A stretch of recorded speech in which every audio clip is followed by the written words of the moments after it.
90 days. Super hard challenge.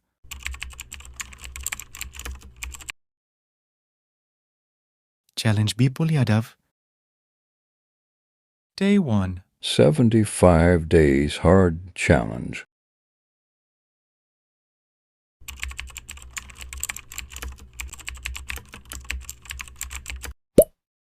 एक अलग ही challenge चल रहा है जिसमें 95% लोग इस चैलेंज को पूरा नहीं कर पाए हैं। इतना ज्यादा मुश्किल है। I quit 75 hard. I failed 75 hard. Failed 75 hard. I failed 75 hard. I failed the 75 hard.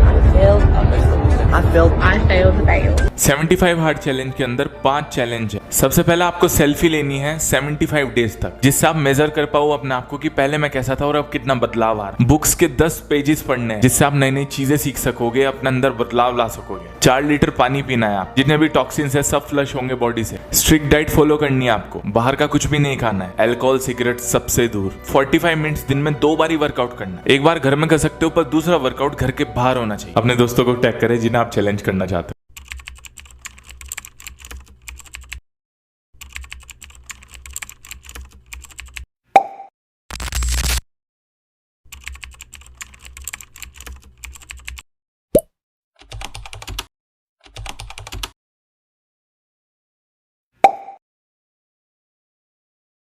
क्या आप लोगों को ब्रह्मचर्य का असली मतलब भी पता है? पहली बात तो ब्रह्मचर्य का मतलब नो फैप बिल्कुल भी नहीं होता, लेकिन इस टॉपिक में लोगों को बहुत इंटरेस्ट होता है क्योंकि उनको ऐसा लगता है कि इसे फॉलो करके उनके अंदर कोई सुपर पावर्स अनलॉक हो जाएंगी। ब्रह्मचारी वो होता है जिसको सिर्फ ब्रह्म से, कृष्ण से, आत्मा से मतलब होता है। आसान शब्दों में कहूँ तो जो व्यक्ति भगवान से जुड़ जाता है वो ब्रह्मचारी कहलाता है। और जब कोई भगवान से जुड़ जाता है तब उसके लिए सेक्स और मास्टरबेशन बहुत ही छोटी चीजें बन जाती है। उसका फिर इंटरेस्ट ही नहीं रहता इन सब चीजों में, क्योंकि इससे भी ज्यादा बड़ी चीज उसे कहीं और मिल रही होती है। लेकिन लोगों को ब्रह्मचर्य का ठीक से मतलब ही नहीं पता। इसी वजह से ब्रह्मचर्य को फॉलो करने वाले 90% लोग फेल हो जाते हैं। अरे भाई, जब तक आप किसी बहुत बड़ी चीज से नहीं जुड़ जाते तब तक आपका शरीर आपको बहला फुसलाकर उसी रास्ते पर ले आएगा। आप कितना भी नो फैप फॉलो करने की कोशिश कर लो, लेकिन आपका शरीर आपको हरा ही देगा। अगर आपको सचमुच में अपने शरीर को हराना है तो उसका एक ही तरीका है कि आपको याद ही ना रहे कि आपको ऐसा कुछ करना है। और ऐसा तो तभी होता है जब इंसान किसी महान लक्ष्य को पाने में डूब जाता है।